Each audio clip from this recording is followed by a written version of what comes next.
So, got a project that I decided to make a video and bring you along the ride and kind of show you what I do on a certain project.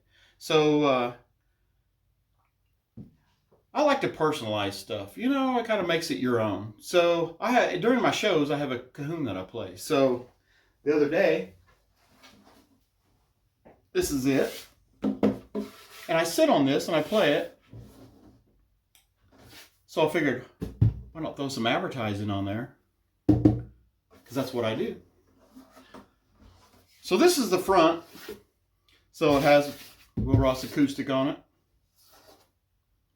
A little bit of fancy stuff.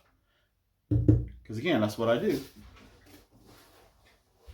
So after I did that, I've had some guitars that I've customized for myself and of course for other people. And so I thought, well, I've been playing this old Martin guitar here. And, it's how it was born. Well, except for that sound hole cover there. But other than that, it's just a Martin guitar. I love the feel of it. I love to play it. So it's got this spruce top on it. And I thought, well, I need to customize a little bit. Kind of throw something on there. And so I figured, why not personalize it? Make it my own. So I'm going to bring you along for the ride. Because who don't like to ride, So we'll bring you along. We'll watch the video. And I'll take you through the steps on how I make this my guitar. So, of course, the first thing I need to do is get these little strings off here. And go ahead and strip the guitar down. So we'll go ahead and do that.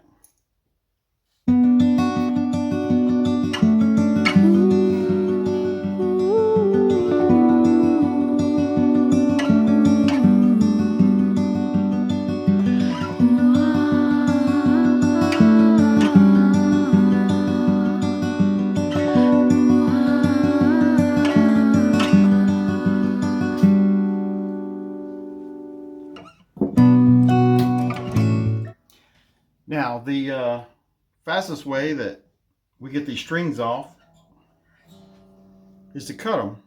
Normally, I like to take the tension off the strings, a little bit of tension before I just start hacking away. I don't want anything damaging the guitar by shock. So this is just how we do it. It's getting new strings anyway. It was time. So we'll keep right on going.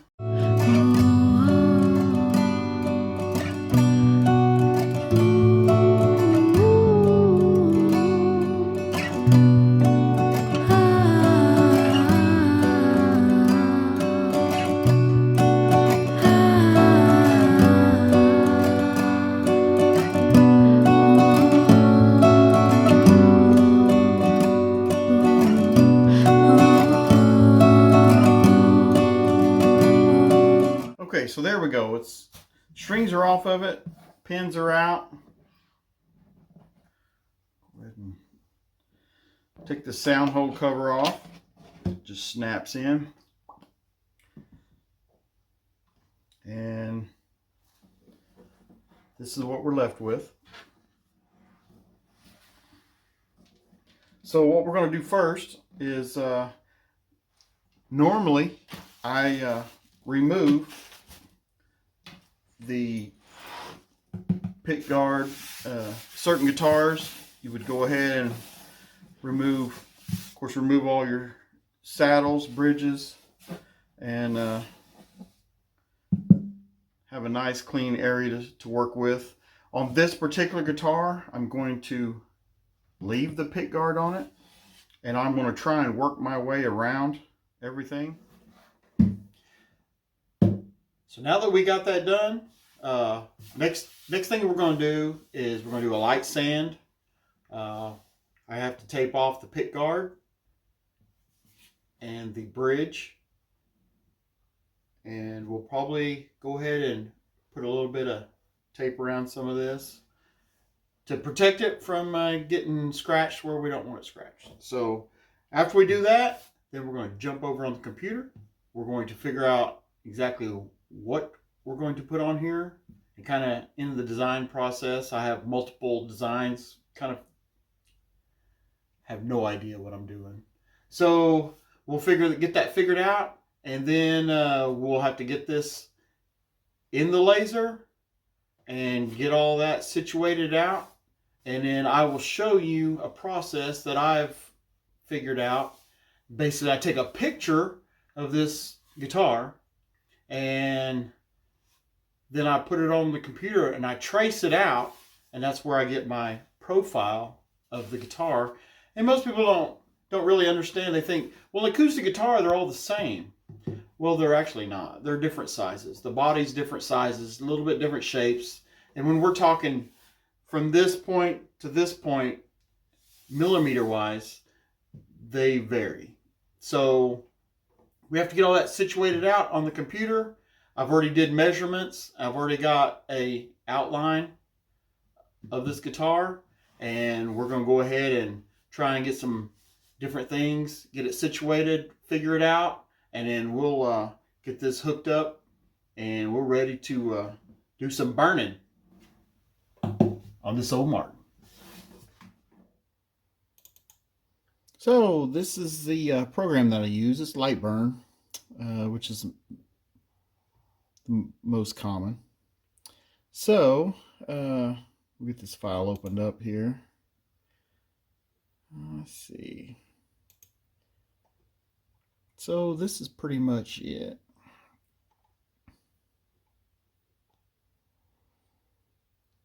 So so this is a preview of the Martin logo that I'll be putting on it. It's pretty standard. I have an outline around everything, and the reason I did that is so when I go back later, I thought about doing a wood barn wood plank on top of this guitar, and so I needed something that would help guide me when I'm doing all the wood grain and wood knots and everything. I have a line that I know I can go up to, and it'll be symmetrical all the way around it. That would make that stand out if you have a darker background. So that's the reason why I put that outline on it. So let's move this around. So let's take this and move it out, and then I have this, and what we're going to do, I'm going to move it over. I'm going to zoom in a little bit. So, and earlier when I talked about the outline for the guitar, and this is the reason why I did the outline of the guitar. So let me click and highlight some of this, and what it'll do is when I do a preview on it, it'll show me kind of the guitar. So then let's get this a little bit bigger here. So that's basically what it would look like, and I have it where it'll kind of follow the contour. If I didn't have this traced outline, this would be almost impossible to try and figure out these curves. So, and it's still not perfect. I still would have to, up here around the top, I had to move it a little bit because the gap's a little different right here. That was just I just roughly put that on there, threw some lone stars on there. I like it. I'm worried that if anything goes wrong with this trace, that the letters would be crooked. And once you burn it on here, it don't just you can't just get an eraser and erase it. I know you can sand it. I'm not saying that you couldn't sand it, but depending on how much of a burn you put on it, you're losing a lot of material that you don't want to. You don't have material to lose on a guitar top. So, and here we go. So this is what I think I've come up with. We'll do a preview.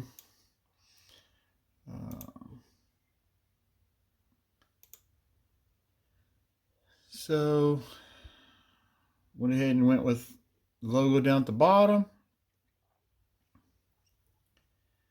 And this is the top. I went ahead and went with, I'm going to go ahead and I'll do the outline first real lightly.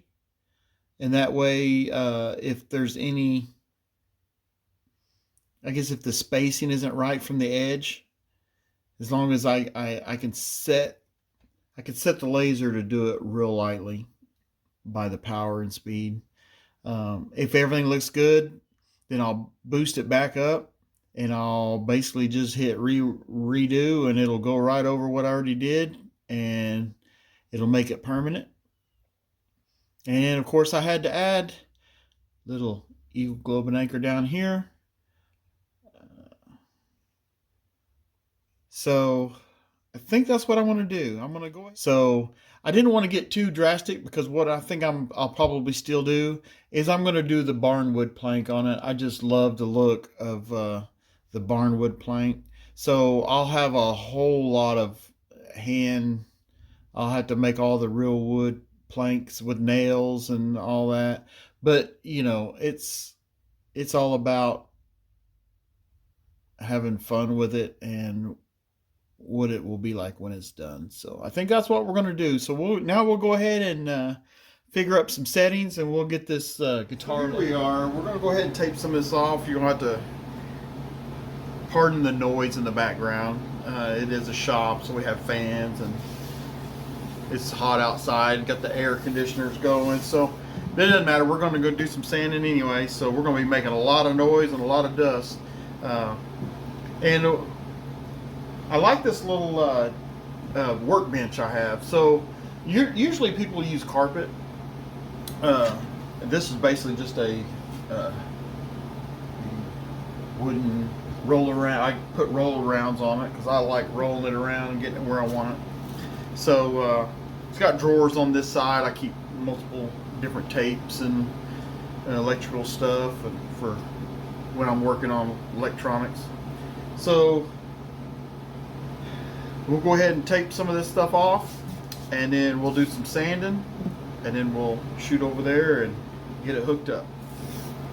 So I'm not going to get too careful with how I'm putting this on. We'll go around and we'll cut around all this, trim it off. And I know, why don't you just get thicker tape? Yes, why is the sky blue? That's what I got right here. I'm not going to go out in the garage looking for, usually my tape stuff, I have pre-cut piece of paper that I put on and then I tape around. But this will work for now. Fast. I just need to get it done. Woo. And I'm not going to bore you through the process. I'll get the rest of it taped off and we'll be right. So now that we've went around, I'll tell you what, I guess from my grandfather, I always like real sharp pocket knives. I have all the utility knives, different types of other knives that I use, but I tell you, you just can't beat a good pocket knife. You know, I get it. You know, everyone likes different tools. Mine is just, why try and do something and buy all these special tools when, you know, just a good pocket knife is really all you need.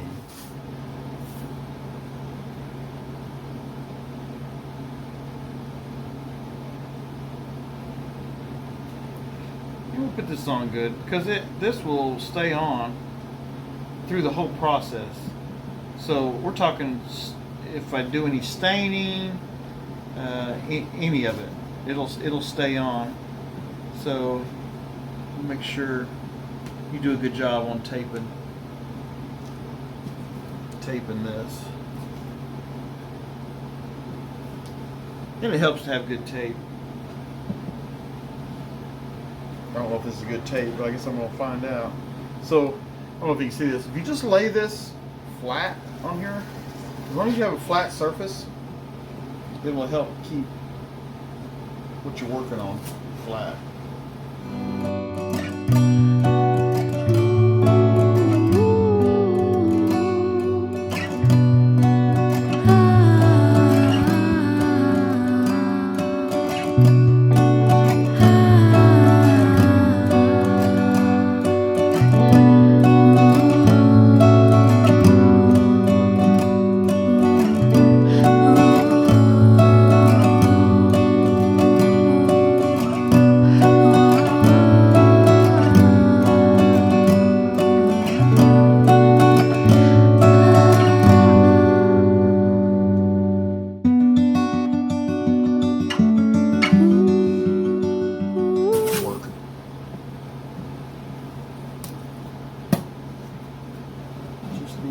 The dust, any kind of stain, varnish, whatever, you need to keep it out.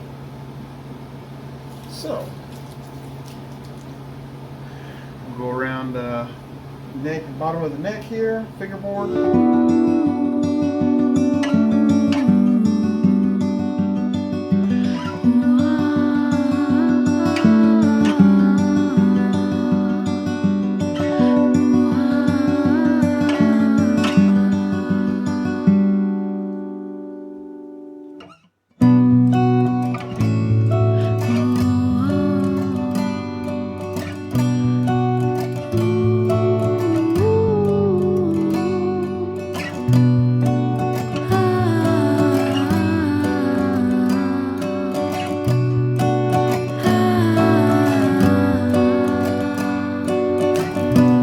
Okay, so here we go.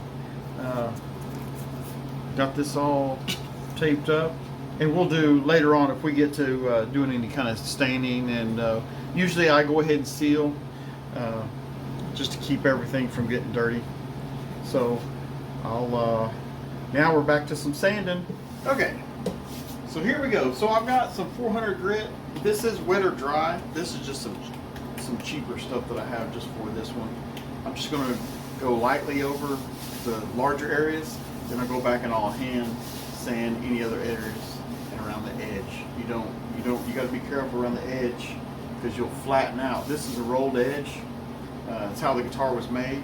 It's a solid top. It has no piping or anything on it. So since it's the live edge, we'll have to watch the edges. So here we go.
So you don't want to sand too much, especially on the veneer top.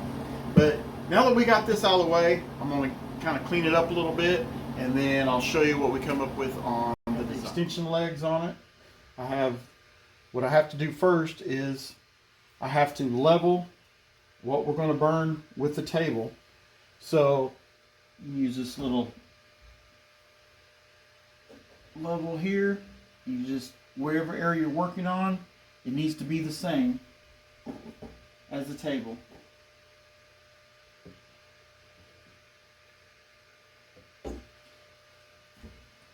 And with that being said, right now I have the laser head up. So what I'm going to do is I'm going to come over here and I'm going to, I picked the outline of this EGA and I'm going to go ahead and frame it. So what it does, it's going to send the laser over and it's going to frame the area that it's going to burn.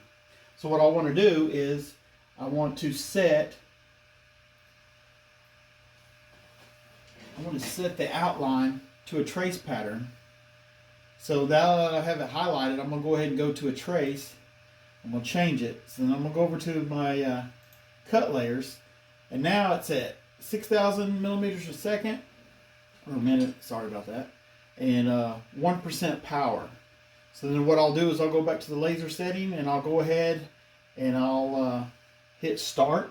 And what it will do is it'll go ahead and act like it's drawing it out.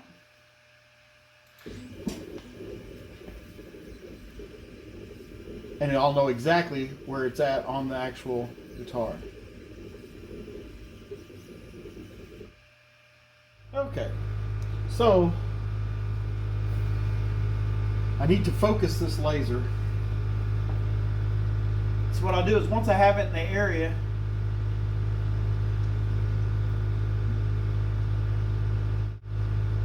I drop the laser down. So then we're going to go ahead and run this again. Hit OK. And then we're going to see what it looks like.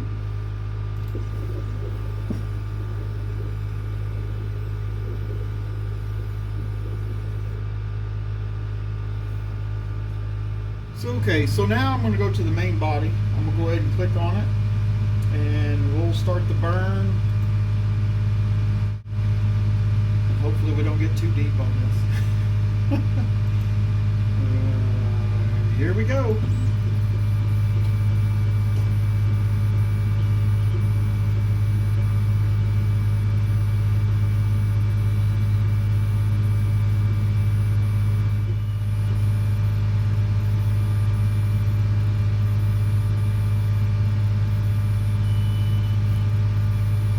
This is always the scary part, so trying to figure out how this wood is, it makes it kind of scary.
Okay, so now we're going to move over to our Martin logo.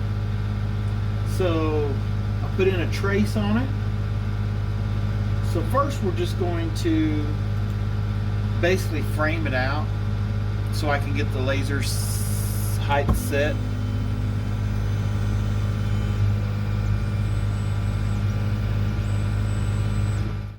That's why I do that. So now I get to drop the laser head down. And it is weird. It is weird. It's a little low. This is my measuring device. Multiple ways of measuring with that. So now that that is optimized for the right height, I'll go in and I'll start my trace. Put my glasses on.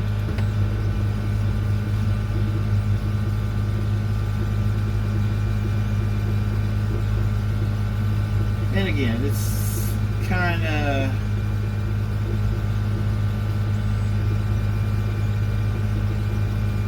hard to tell.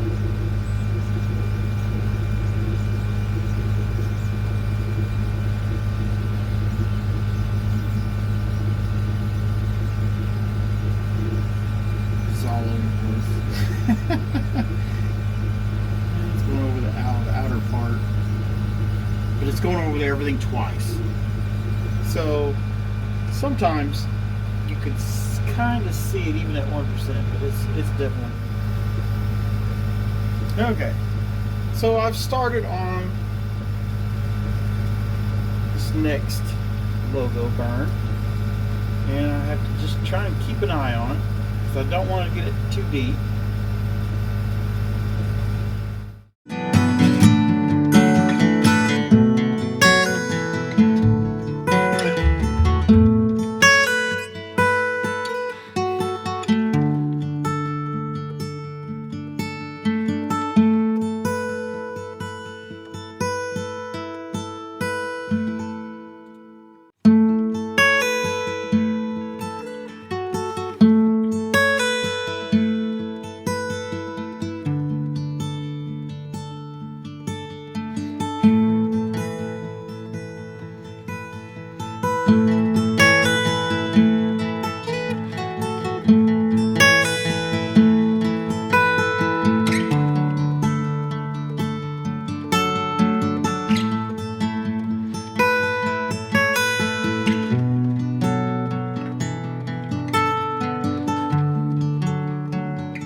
Now what I'm doing is, since this is an outline, I want the letters to follow the outline. So it's almost impossible to try and get this correct without trying it. So I don't want to burn on the wood. So what I'm doing is I got some craft paper. I tape it on here, and then I can set my laser at a low speed. And then what I'll do is I can adjust it a little at a time, and then I'll just go ahead and burn it, and it'll give me the outline, and then I can see if that's exactly where I want it, because I can measure it out. And once I get it close enough, I'll change the craft paper out, or I'll flip it over, whatever, and make sure that's exactly what I want.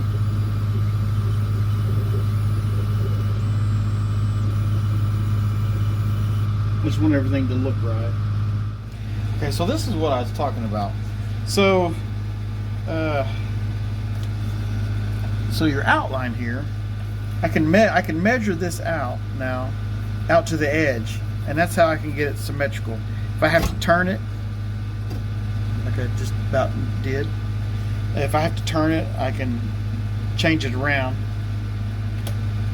But that's on low setting. You can actually have it burn, and it won't go all the way through the craft paper. So you want to make sure the setting is where it won't go all the way through the craft paper, and then you can figure out and get it correctly before you actually start burning it. Okay, so we're going to try our last test, and we'll see, we'll measure it out. I just put another layer on top, that way if a little bit went through, that it won't hurt the guitar.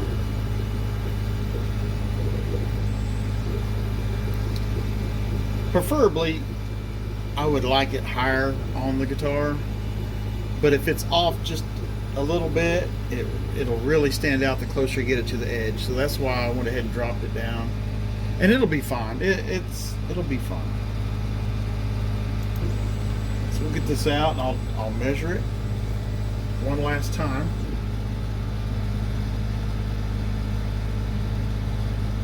This is 30 millimeters. 31, 30. Okay, we're going to go ahead and start the tracing, and hopefully everything goes like it's supposed to.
Okay, so while I have all that going, that gives me time to do other stuff. So I've been started on this old violin.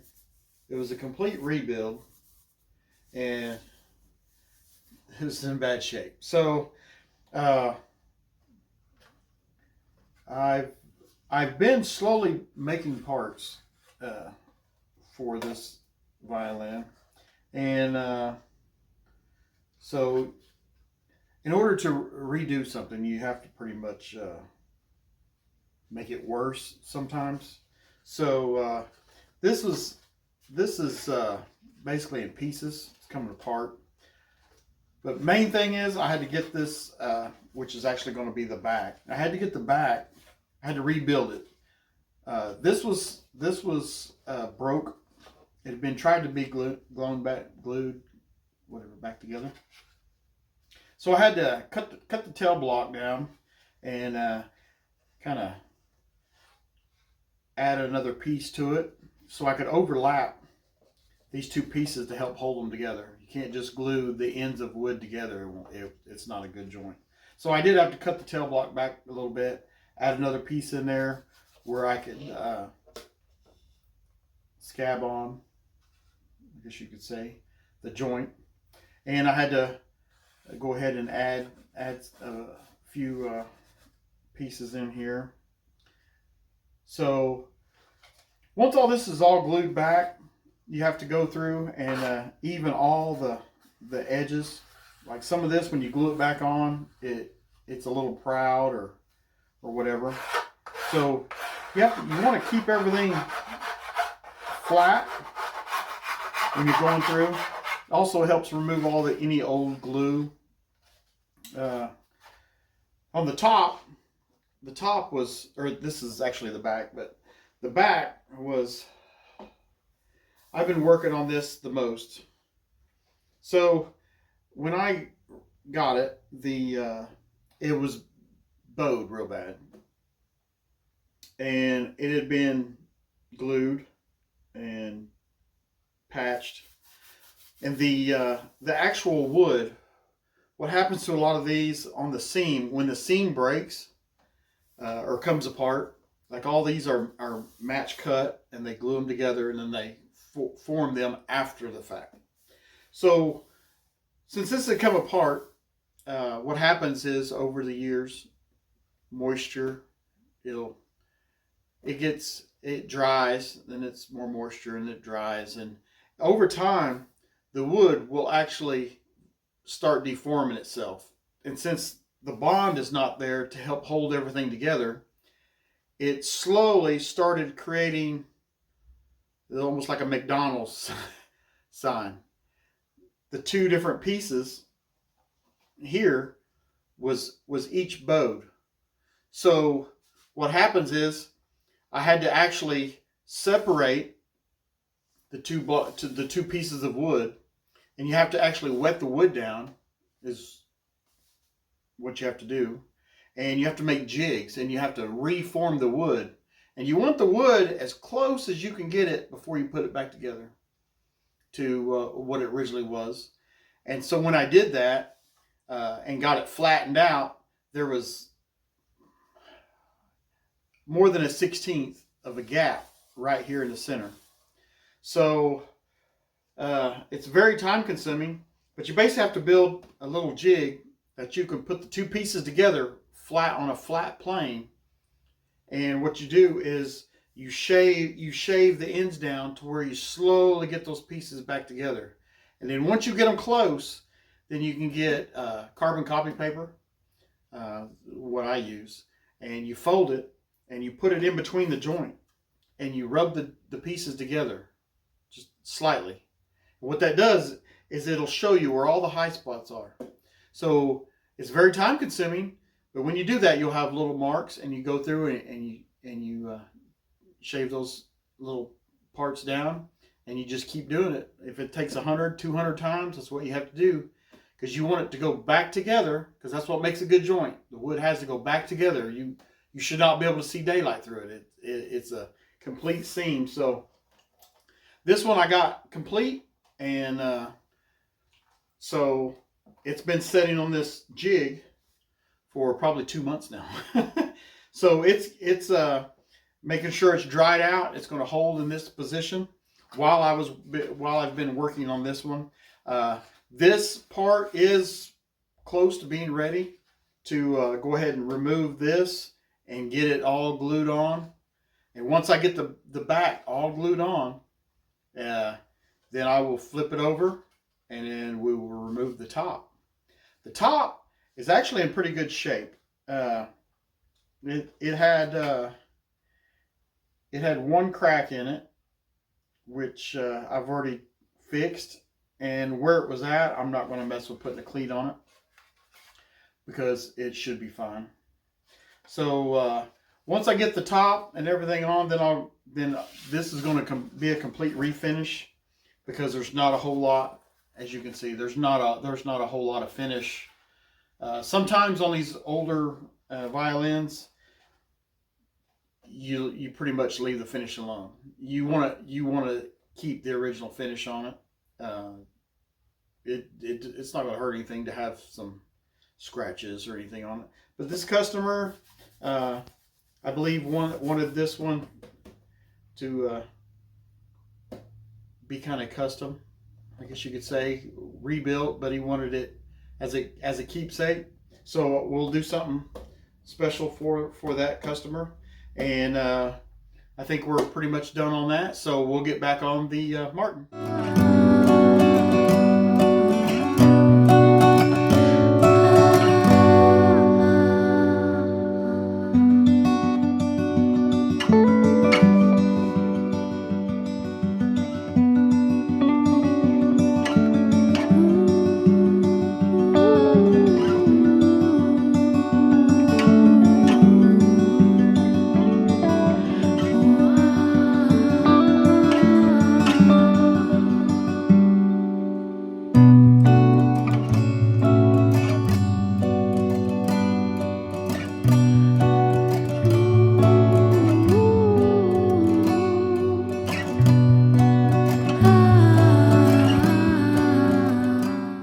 Well, after editing some of the video, looks like it's going to be way too long. So it's going to be a 2 or 3 parter. So I guess stay tuned and wait for the next video to come out. We'll see if we can get it in 2. If not, it'll be 3. But I do appreciate you watching, and we'll see you next time.